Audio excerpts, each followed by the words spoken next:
Welcome, everybody. It's SoccerBeat, and it's Peter the Toy and my big buddy, Tsepo Masilela. We've got a special guest today. It took us a long time to get this guy. He was elusive.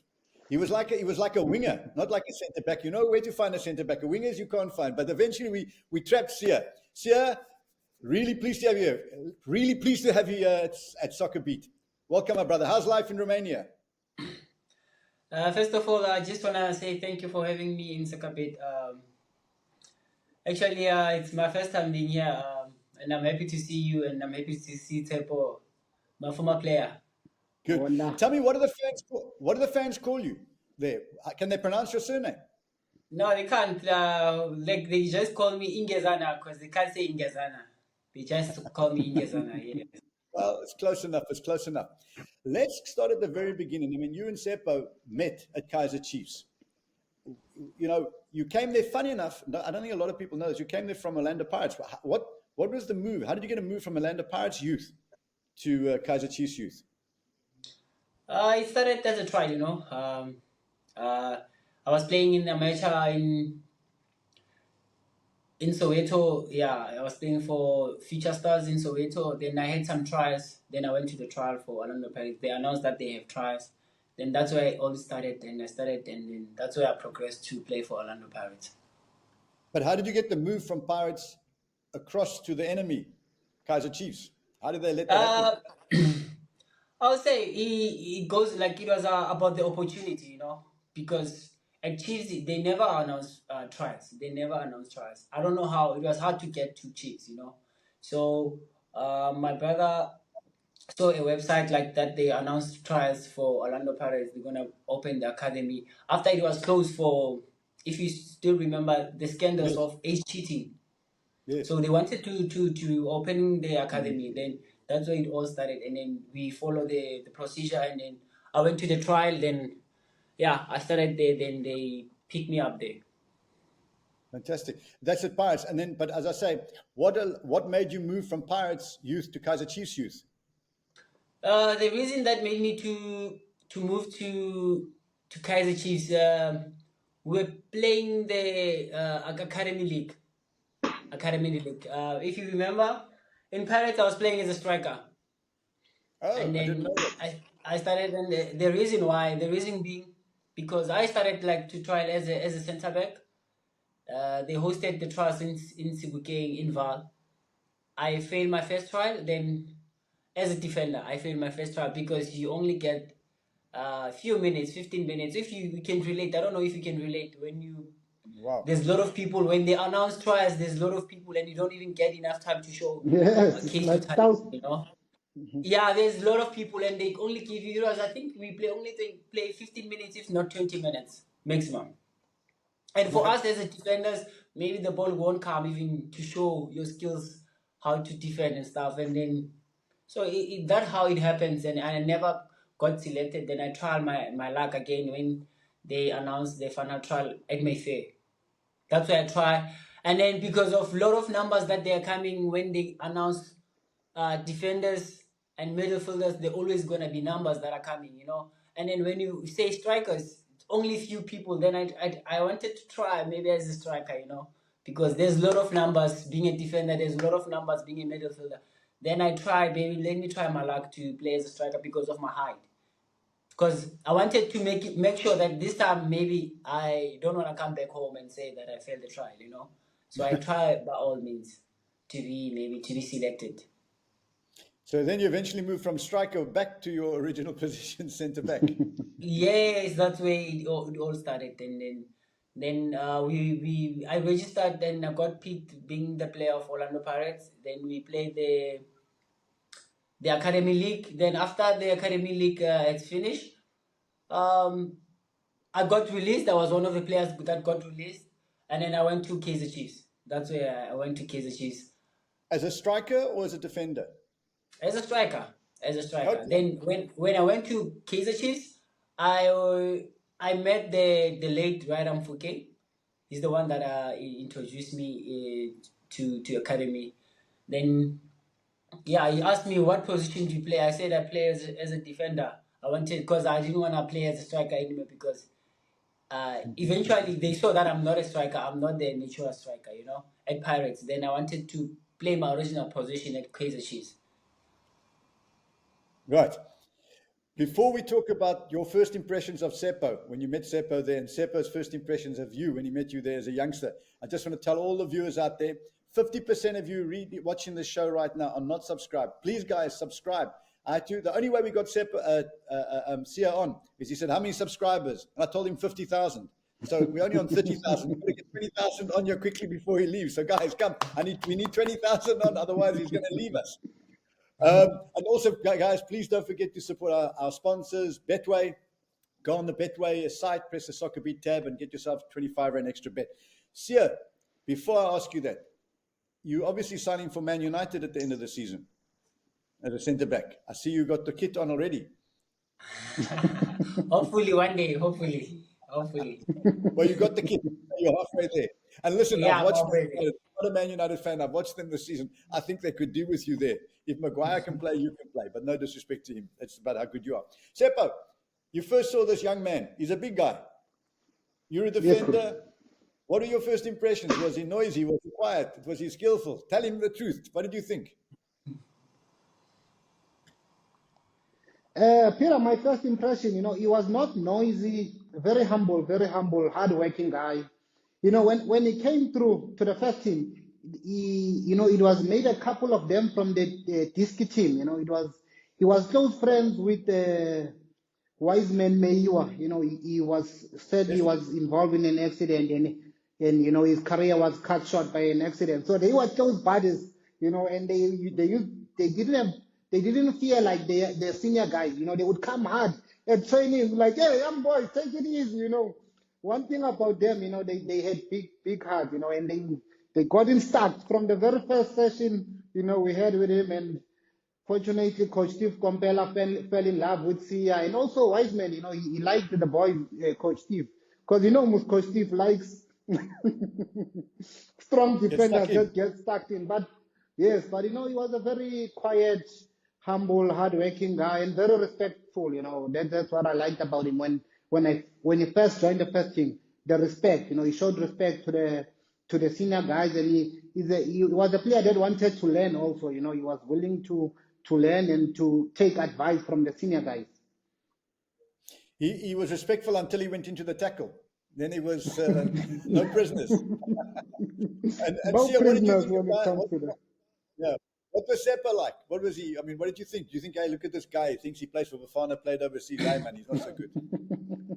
No, obviously, when you go to the first team, like, obviously, rubbing shoulders with the big players like Tsepo, there's a lot of good players, because if you remember with their generation, it was the generation that won a lot of trophies, So in order to break in, it was very hard and tough, but due how they welcomed us as young players, it was easy. They made it easy for us, And funny joke, let me tell you about Tsepo. Tsepo, when we play the square, he never mark. I don't know how he can't even lose the ball. I don't know how he does it, but he's very smart. He's a smart player. He never loses the ball easily. That's what I've learned about him also, It's that left foot. It's that left foot of his. Yeah. He never loses the ball. I don't know how, but he never loses the ball easily. But when you play in fullback, the wingers are never good markers and the wingers are never good tacklers. So as a fullback, you've got more time on the ball. As a left back, right wingers are always a little deeper. So they don't mark you tight. Yeah, that's true. No, but Peter is talking about when we play the rondo, the 5v2. The rondo warm-up. Yes, Oh, no, there you got to be. He never mark. I don't know how, but he never mark. I don't know how. He knows that what I'm talking about, I'm impressed. Tell me, so then you made your debut. Who did you make your debut against? And how old were you when you made your debut for Chiefs? When? Which Chiefs? When you played your first game for Chiefs, how old were you? And who was it against? I was turning 19. I was turning 19 playing against Sundowns. Correct. And I remember thinking that you could be the next Lucas Radebe. because you were so young and so mature, and you were very comfortable on the ball, and you were very confident. I thought, okay, you remind me a little bit of Khoza, who plays in now for Sundowns. Also confident on the ball, also young, and I hope he gets encouraged by the club and his teammates. But so what was it like those early days? I mean, it went very well for you at the start. How did you feel? Who was the biggest influence on you? How was you're playing in front of also probably the best goalkeeper this country's produced in Khune? What was that like? Was he? Did he guide you from behind, telling you where to go? Who guided you the most, or was it natural instinct? No, I think obviously to play in the big stage like playing for Kaizer Chiefs. I think when I look back, I think coaches like Coach Arthur, coaches like I think they built a good foundation, with through their hard work they put through the young players, and it made it easy. It made it easier for me as I progressed to the first team.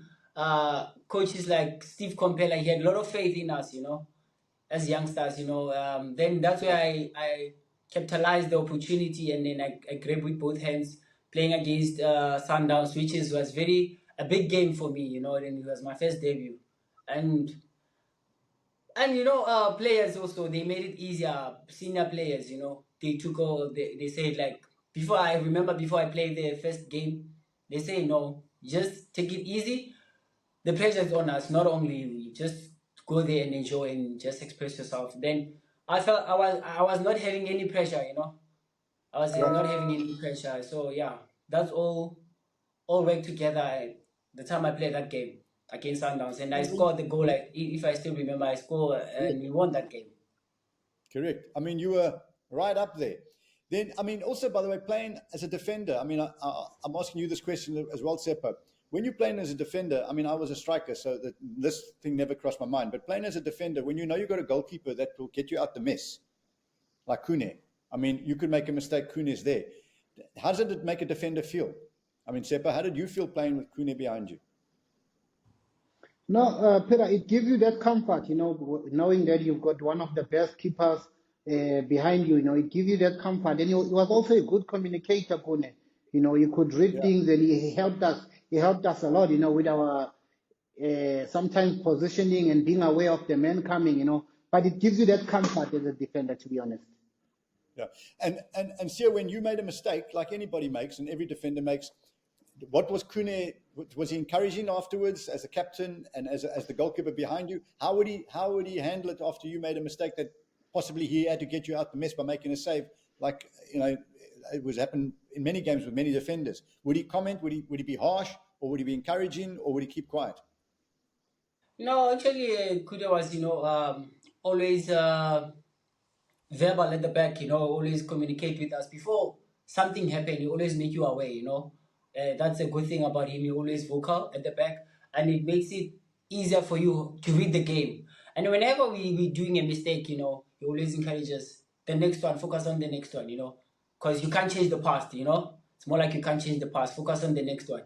So it's more like that, and after the game, we'll maybe review and then check the game, and then where we could have done it better, when you go back to the drawing board, That's how we always talk about the game after, not during the game, So yeah, I think he was always encouraging, and that's what I've picked up.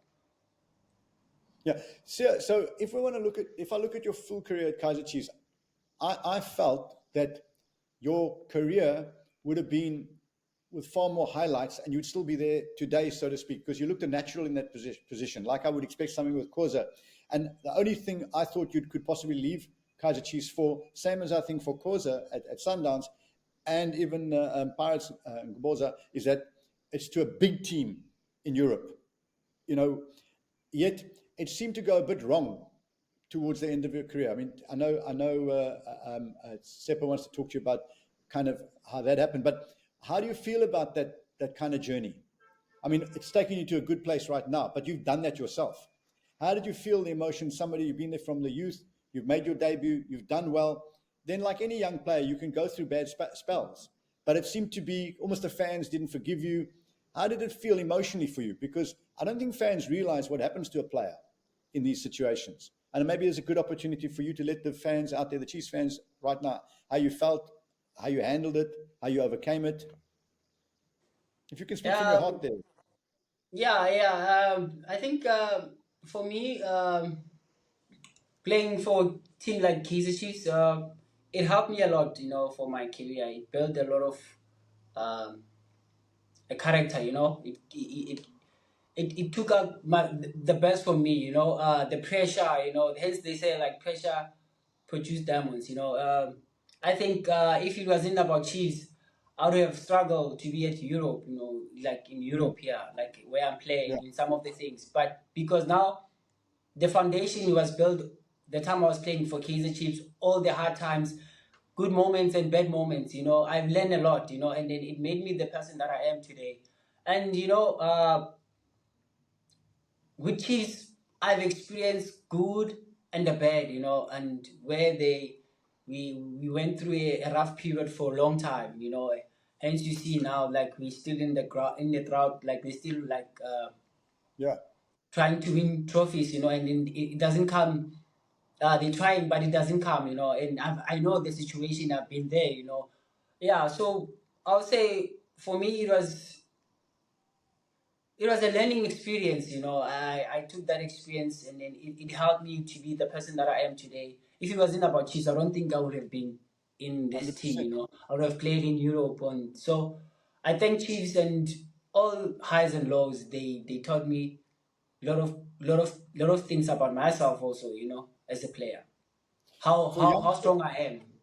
Correct. For young footballers out there and for young men and women who are out there right now watching and listening to this, that's great advice, whether you're a footballer or you've got a so-called normal job. It's the bad moments and the good moments that make you. And Sia is a perfect example of being up there, having good moments, having bad moments, but it's how you, I suppose, respond to those moments and how you react to those moments that builds you or breaks you. And Sia obviously used these moments to build him. And I think that's great advice for young people out there, because football's a harsh game. You're not, if you're at work and someone gives you a hard time, it's one man. At football, 50,000 people can give you a hard time, and the media straight afterwards, and social media. So I think, Sia, to come out of all of that to where you are, and those highs and lows, that's very mature. So guys out there, please, ladies and guys out there, take a leaf out of Sia's book. Tsepo, you witnessed a lot of this as a player with your own teammates, and Sia as a youngster, obviously, and even when you left Chiefs, you witnessed this. Any questions? I know there's questions you want to actually ask Sia about that particular period, the high and the low. Yeah, it's only one question from me, Peter, listening to Sia. They say the situations that you're going through right now, not knowing that they're preparing you for the future. I think it was one of those with Sia, But I just want to ask him about his relationship with Coach Atazwane, because at some point it seemed like it's a love and hate relationship. Because I remember there's a game they played in Durban. There's a clip where I think it was after the game, Coach Ata was so harsh and hard on Sia. And, like we saw Sia sitting down on the bench alone. It was a sad moment to see. But again, maybe it was because Atazwane knew, wanted to get the best out of Sia. What was it like, Sia, the relationship between you and Coach Ata? Was it a love and hate? Yeah, I mean, it actually like it was the relationship was more like a father and the son, because we know from each other, like since he knows me since I was young, he was the one that was putting so much work, on us as young players, So it's more like he wanted more from me, I remember that game we played. I think we drew that game because I scored with the head. Then after I went out with an injury, I was like, no, I'm not feeling okay. Then he was more disappointed on that, He was more disappointed because he knows that I'm a strong player, I'll die, do everything, on the pitch, just to finish the game, And then he was so disappointed. And immediately after I went out, they score, the opposition, they score immediately. And then he was so frustrated because to him, he thinks like if I could have stayed until the 90 minutes, maybe we could have won the game, Won the game. So then he was more, and obviously the cameraman then caught the action, and then he was yelling at me and stuff. Yeah, but yeah, that was the situation. Listen, I think every player has a love-hate relationship with every coach. We love him. We love the coach when we're in the team. We hate the coach if we're not in the team. So that's and they have love-hate relationship with us. They love us. Well, when I was a player, they love the player when the player's delivering, and if the player's not delivering, they hate the player. So I'm exaggerating. But we're going to take a short break. After the promo, we're going to talk to Sia about his career in Romania. It's an incredible time he's had in Romania, guys. So please come back after the break, and then we'll also talk about Bafana Bafana. Sia is in the most exciting Bafana team we've had, I believe, since Clive Barker time when we won the AFCON. No disrespect to your time, Tsepo, the World Cup. You're back right now. How would you like to win a little something extra just for joining the best in the game? For a limited time, we are teaming up with Betway and giving all of you access to a SoccerBeat exclusive.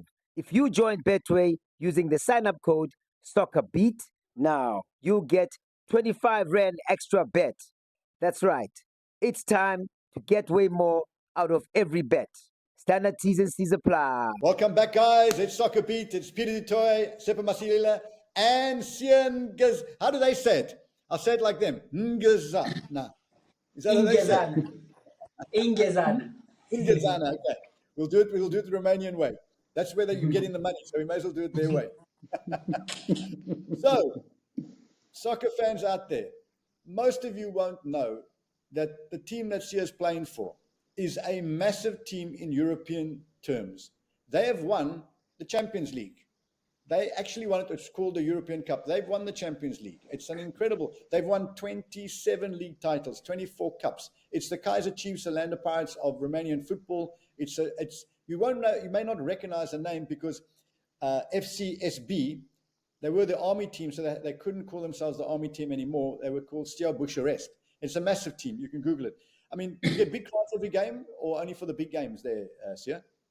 We do what? Do you get big crowds every game, being such a big team, or is it only for the big games? No, I think in every game, like it is like big crowd in every game. Fantastic.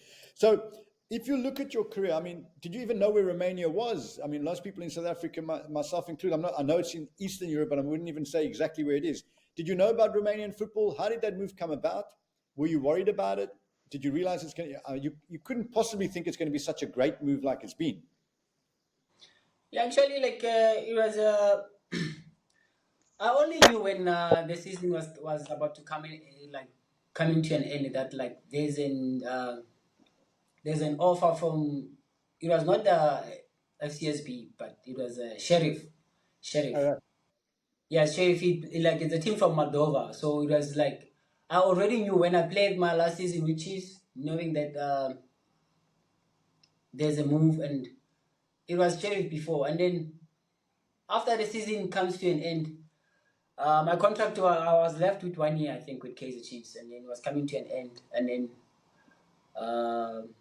I came to the board to review my contract and stuff. And then the board, they asked me if like they still want to renew a new contract with me, and then they want to make me, part of the plan for next season. And actually, because it's been my dream to play in Europe, so I had a meeting with Kaizer Junior. So I explained to him how important it is for me to move, because it's been a dream to play Europe. Now it's not about money. It's not about, because they wanted to offer me a new contract and Ambed, to be the captain for the team, because Oh, wow. they say this because I've been there for long and stuff, and then they say, no, we want to make you a future captain, being the part of the captain of the captain's committee, I was like, no, right now it's not about money and it's not about anything else. It's about the dream right now, I love the team so much. I want to play here, and but now it's about the dream to play to further my career maybe somewhere in Europe, because it's been the dream. And then I explained to them, and then the move for Sheriff, it came to an end because both parties, they didn't come to an agreement, because they wanted me with a loan and option to buy. So Kaizer Chiefs, they said, no, we can't release here because he's so important for the team for now. We can't release him for a loan and option to buy. Yeah. It's better if you buy, or if you can't, then, And then, how these things work. And then that agency was more connected with other agency, and then at FCSB they were in crisis of a defender. They wanted the defender there, so it was more like connection, you know. It was more Right. like connection, yeah, of agencies and stuff. Then that's where they found me through agency, and then FCSB, they didn't waste time. They just checked my profile, and then they check I was playing for a big team like Kaizer Chiefs, and then and then I have experience, and they just went for it, They just went for it, and then they bought me. I think it was 12 million. Wow. Goodness me. Yes. Yeah. And tell me, when you got there, I mean, how was this? How is the standard in their top division compared to the PSL? How's the standard? Yeah. I think the league, it's good. It's a high level standard. Kind of not to compare that much with PSL, because also I can't say maybe PSL is a bit below or something. I can't compare that much, but the standard is very high. Also PSL right now, if you can check, we have improved so much, in PSL, in terms of we also compete, like doing good in AFCON. We did good in AFCON and international, also doing good right now, like in Champions League, So it means the standard is even high, Yeah. So yeah. Also the standard is high, because also here we play Champions League qualifier, we play for Europa qualifier, so we play big competitions, not only just this league, but we also play big competition. And as a foreigner, I'm sure the pressure is more on you as a foreigner than to the other players. Yeah, as a foreigner, I know that I know it from Kaizer Chiefs, how foreigners have been treated. When they come here, it's all about 100%. They must be more than us. So I Yeah. picked that, and then I know that I need to give 100% each and every game, each and every training session, and luckily enough, when I went to Romania, I thought maybe I'm gonna get some break in terms of pressure.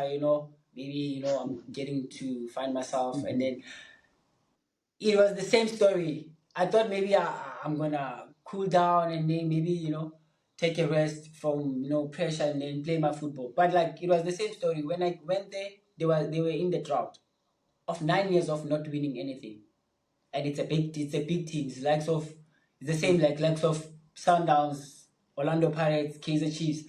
This team, this side, it's a big team, and they've been not winning trophies for so long, and it's a big team.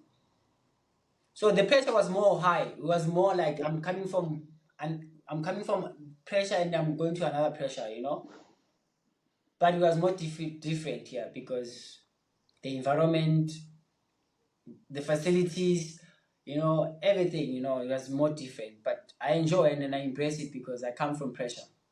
Yeah. And tell me, was it easy to adapt to the lifestyle? I mean, it's Eastern Europe compared to Joburg. It's a big difference, I'm sure. Bucharest, the city, and so on, the people. How was it? Yeah, obviously beginnings are very hard. In everything you do, beginnings are very hard. It was my first time being exposed to Europe. I didn't know even the language. I was not used to the food. The weather was kind of, sometimes it's cold. I'm never used to snow, to playing snow. So I have to adapt also, adapt from like to speak the language. But luckily enough, the coach, he was the guy that made me, comfortable. He made me to gel with the team, because he has roots from South Africa. His dad is from South Africa. Wow. So he can speak a little bit of Xhosa. So I was Wow. close to him, and he made my life easier to adapt. Now, who was the coach? It's Elias Kararambus. Okay. Goodness me. Yes. That's the first time. I'm sure you got a shock when you heard him speak in Xhosa. Yeah, I was then I was like, oh, I have someone from South Africa. It's like easy for me. Then I built a relationship with him, and then he made me, he made me feel at home, and we share a lot. We share a lot. Yeah. And tell me, is your wife, she living there permanently? She looks like she's having a good time. I've seen her in Yeah, the now stands. she's living permanently. Yeah, now she's living permanently now. She's looking like a supermodel there in the stands. Hey?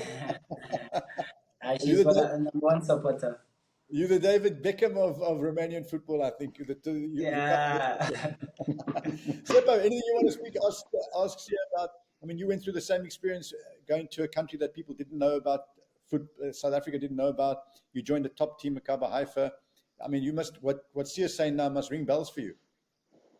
Definitely, when he says the beginning is the toughest and it's the hardest moment, because when you've just left home, Peter, and you go to training, they drop you off by the hotel, so that becomes your life for the next couple of months, and it's so tough mentally. You're thinking back home. I would come back from training, go with friends, go to a mall, or go visit family. But the first few months in Europe, Peter, after leaving South Africa, it's so tough, it's so hard. But on my side, I would just want to ask you about the experience of playing against Man U in Old Trafford. Everyone knows Old Trafford is the iconic stadium in England. That moment, the experience, if you can share with us. Yeah, yeah, Tsepo, like, if I can take you back, um, Man United is the team that I support in Europe actually. So the time we played and we've been in the draw with because in Europe Yes, they did the draw before we yes, play yes, I remember. so they did the draw then in Europe, but then in Europa, then that's where I found out maybe we're gonna play with Man United, it's the team that I support. I was going crazy like since day one before we played with them because it was the biggest game, for not only for Romanian team, but even at home, even for myself in my family, and everyone knows me and they know that I love Man United. So it was a motivation, kind of like motivation each and every training session. I was putting 100% because at the back of my mind, I knew that I'm gonna play with Man United, and I wanted to be in the first lineup, because you're not guaranteed you're gonna play. Obviously, in that day they're gonna pick the best players for the game. So I always wanted to be in the first 11 for the game, and things we worked together, and then I played against them. It was a good experience. In the tunnel, like funny enough, in the tunnel, I became a fan because I was like, now I'm bumping to Fernandez like next to me, and then this guy I used to watch him, playing now is next to me. Now I was like, oh my god, and now I'm against them. Now it's different. Now I'm a rival also, but I'm a fan. Yeah. Then it was a good experience, and I did my all. I gave my all. Unfortunately, we lost that game 2-0, but it was a good experience for me. Didn't you win man of the match? No, In no, I the was one of the players, high like performed, not the man of the match, but I was in terms of ratings, I was one of the players that were in a the man peak. of the match performance, a man of the match performance. But listen, you played against top teams.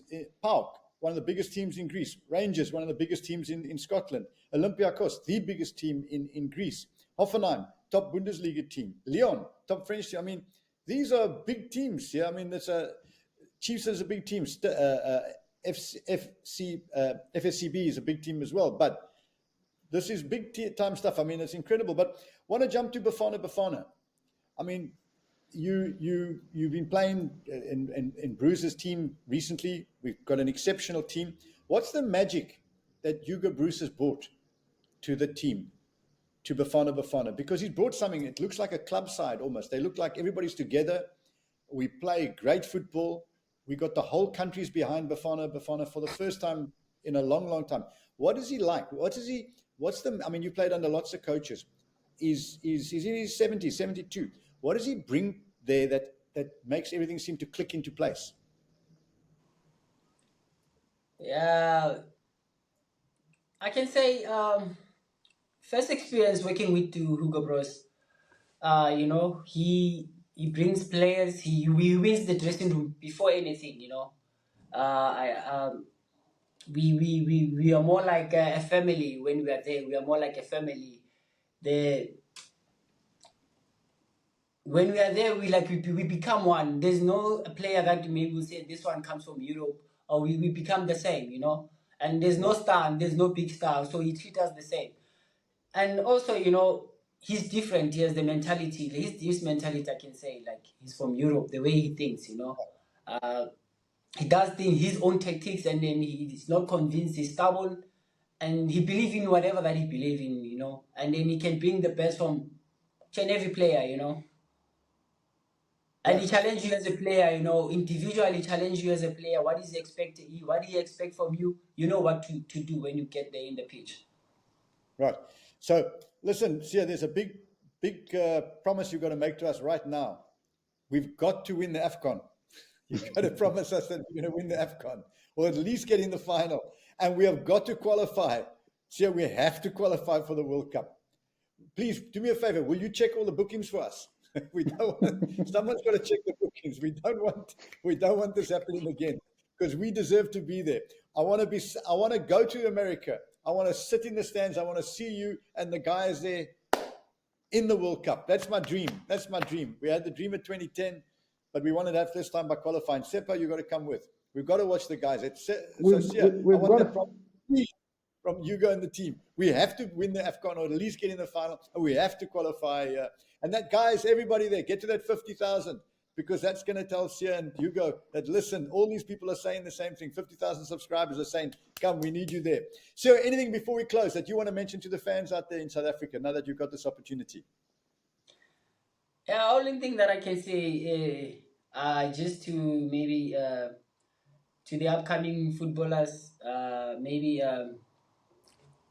as basibona Tsepo, like ngisho ngibeke isiZulu, as basibona thina as like from umabonakude, maybe kuma TV. I can say it's good, you know. Sometimes we as like their inspiration, as their role models, to know these things.